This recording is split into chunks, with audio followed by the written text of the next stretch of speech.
कुठे स्किप न करता शेवटपर्यंत बघा। चला तर मग वेळ न करता आजच्या व्हिडिओला सुरुवात करूया। नाश्ता करण्यासाठी आपल्याला हवेत हिरवे मूग। तर इथं बघा एक वाटी भरून इतके मूग ना रात्रभर पाण्यामध्ये भिजत ठेवले ते, म्हणजे जवळजवळ 8 ते 9 तास हे भिजले गेलेले आहे। हे भिजल्यानंतर ना छान प्रकारे फुलले जातात आणि दाबल्यानंतर बघा सहजपणे असे दबले जातात, म्हणजे छान भिजले गेलेत मूग असं समजायचं। इथं ह्या मुगाचे प्रमाण सांगायला गेलं तर खरं तर तुम्हाला कितपत नाश्ता करायचा आहे ना त्यानुसार इथं तुम्ही हे हिरवे मूग घेऊ शकता, पण घेतलेल्या प्रमाणामध्ये ना 3 ते 4 लोकांसाठी आरामामध्ये नाश्ता हा बनला जातो। आता भिजवलेले हे मूग जे आहेत ते आपण मिक्सरच्या भांड्यामध्ये काढून घेणार आहोत। त्याचबरोबर इथं पाव वाटी इतका बारीक रवा घातलेला आहे, मोठा रवा वापरला तरी सुद्धा चालेल। भरपूर अशी कोथिंबीर, 2 ते 3 हिरव्या मिरच्या मोडून घातल्यात, 1 इंच आलं तुकडे करून घेतलेले आहेत आणि मिक्सरला आपण बारीक करून घेणार आहोत। आता थोडंसं पाणी घालूयात, म्हणजे छान एकदम बारीक सर अशी ह्याची पेस्ट तयार होईल।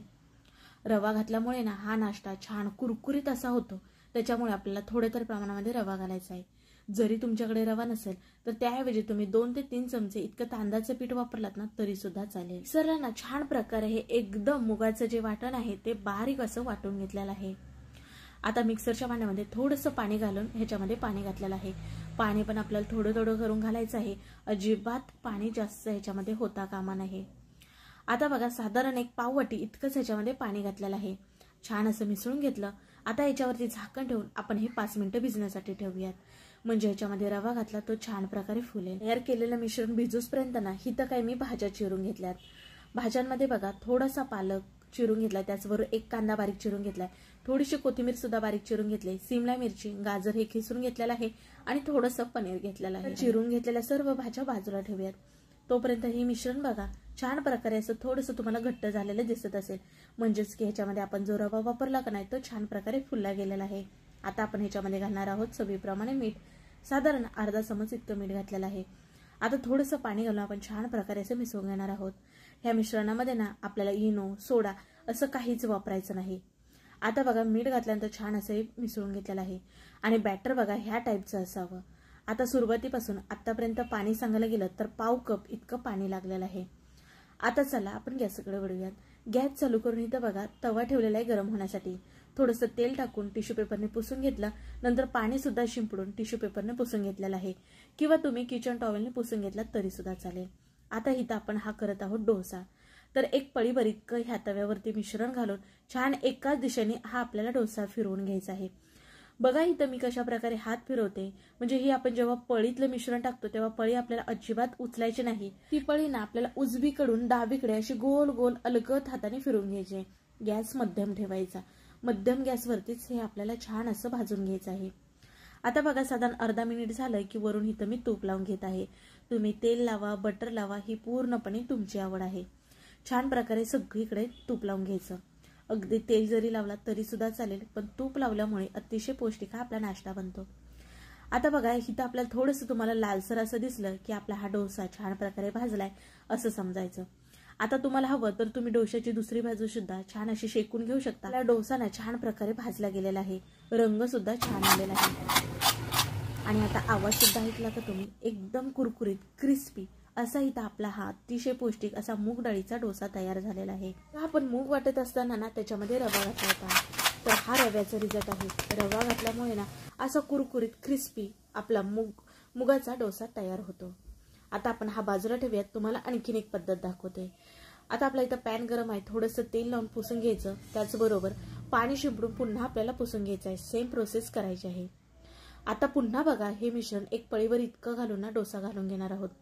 बऱ्याच जणांना पडलेला प्रश्न म्हणजे आम्हाला डोसा घालता येत नाही, ही अवघड नाही बघा। तुम्ही 1दा ते 2दा प्रॅक्टिस केला ना तर सहजपणे तुम्ही सुद्धा असा डोसा करू शकाल। बघा मी व्हिडिओ कुठे स्किप नाही केलेला तुम्हाला दाखवण्यासाठी खास, तर तुम्ही इथं बघितलाच डोसा कशा प्रकारे केलेला आहे। फक्त तुम्हाला पळी ही उचलून घ्यायची नाही, अलगद हाताने उजवीकडून डावीकडे अशी गोल गोल फिरवत राहायचे, म्हणजे इथं तुमचा डोसा तयार। वरून थोडंसं तूप लावून घेतलं। आता थोडासा आपण हा मसाला डोसा करून घेऊया। तर बघा बारीक चिरलेला कांदा वरून घातला, त्याचबरोबर बारीक चिरलेली सिमला मिरची घातली, किसलेलं गाजर घातलं, तुम्ही इथे ना बारीक चिरून टॅमॅटो सुद्धा वापरू शकता। आता वरून थोडंसं इथं मी पनीर खिसून घेत आहे। तुमच्याकडे जर चीज असेल ना, चीज सुद्धा वरून खिसून घ्या, म्हणजे मुलांना चीज हे फार आवडतं, त्यामुळे डोसा सुद्धा मुलं आवडीने खातील। आता भरपूर असं इथं मी पनीर सुद्धा खिसून घेतलेलं आहे। वरून ना आपण थोडंसं मीठ भुरभुरून घेऊयात, म्हणजे ना खायला छान असा मसाला लागेल हा टेस्टी. वरून थोडंसं इथं लाल तिखट वापरलेलं आहे, तुम्ही मिरची वापरलात तरी सुद्धा चालेल. आता आपण ह्याच्यावरती झाकण ठेवूयात एक अर्धा मिनिटासाठी, म्हणजे ह्या भाज्या ना आपल्या नरम होतील. अर्धा मिनिटं झाल्यानंतर झाकण आपण काढून घेणार आहोत. गॅस बारीक ठेवायचा, नाहीतर डोसा आपला खालून हा करपला जाईल. बघा डोसा हा एका बाजूने छान असा भाजला गेलेला आहे. छान आपल्याला वरूनच दिसते तुम्हाला रंग सोनेरी आलेला, पण एक जी बाजू आहे ती डोश्याची भाजली गेलेली नाही. मग डोशाचा तवा आहे ना तो आपल्याला फिरवून ती सुद्धा बाजू ही भाजून घ्यायची आहे. बघा इथं आपला हा मसाला डोसा सुद्धा तयार झालेला आहे. आता बघा उन्हाळा सुरू आहे आणि उन्हाळा म्हणलं की जास्त जेवण जेवू वाटत नाही किंवा किचनमध्ये सुद्धा उभं राहण्याचं मन करत नाही. त्यावेळेस तुम्ही असे झटपट डोसे गरमागरम करून देऊ शकता. तुम्ही बराच वेळ जेवण करण्याचं फटाफट हाय डोसे करू शकता आणि खाणारे सुद्धा वेगळं काहीतरी खायला मिळाले म्हणून खुश. आता बघा तुम्हाला 2 डोसे करून दाखवले, पण ह्याच मिश्रणापासून तुम्ही आणखीन एक प्रकारचा नाश्ता करू शकता. ते म्हणजे बघा काय, आपण बारीक चिरलेला कांदा ह्याच्यामध्ये घालणार आहोत, त्याचबरोबर बारीक चिरलेली कोथिंबीर, बारीक चिरलेली सिमला मिरची घालून घेतलेली आहे, त्याचबरोबर किसलेलं गाजर. ह्या भाज्या आहेत ना तुम्ही तुमच्या आवडीनुसार कमी अधिक प्रमाण ठेवू शकता. आता माझ्याकडे थोडासा पालक शिल्लक होता म्हणून ह्याच्यामध्ये पालक सुद्धा मी वापरलेला आहे. तुमच्याकडे पालक नसेल, नाही वापरला तरी सुद्धा चालेल.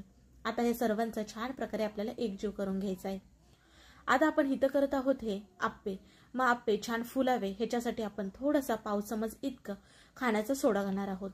आपण ह्याच्यामध्ये भाज्या घातल्या ना त्यामुळे थोडंसं चवीप्रमाणे मीठ वाढवणार आहोत आणि थोडंसं पाणी घालून ना छान असं हे फेटून घेणार आहोत. ह्या हिरव्या मुगाचे ना फायदे मात्र भरपूर आहेत बरं का.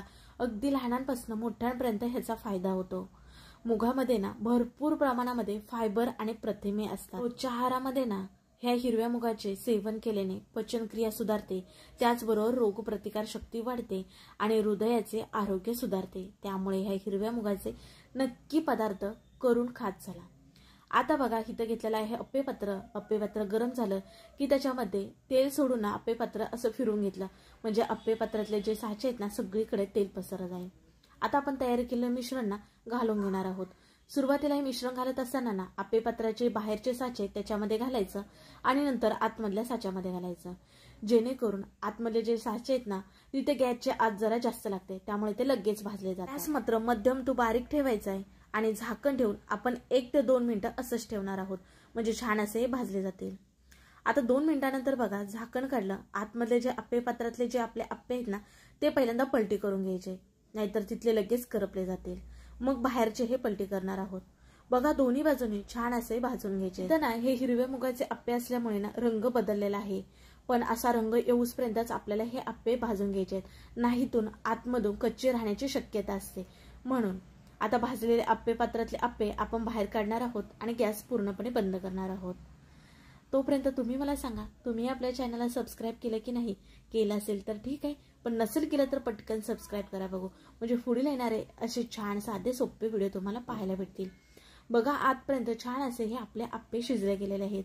अतिशय पौष्टिक असे आपले हे हिरव्या मुगापासून नाश्ता तयार झालेला आहे. मला सुद्धा रोज प्रश्न पडतो का रोज रोज नाश्त्याला काय बनवायचं? मग तुम्ही आदल्या दिवशी हे हिरवे मूग भिजत घालून त्याच्यापासून हे अतिशय पौष्टिक आणि वजन कमी करण्याचा जर विचार करत असाल तर नक्कीच हे डोसे करून पहा. आज आपण अख्खे हिरवे मूग वापरून हा नाश्ता केला, पण तुमच्याकडे जर हिरव्या मुगाची डाळ असेल किंवा जर पिवळी मूग डाळ असेल ती वापरून सुद्धा हा नाश्ता करू शकता. चला मग पुन्हा भेटू अशा नवीन एका रेसिपीमध्ये. तोपर्यंत बाय बाय.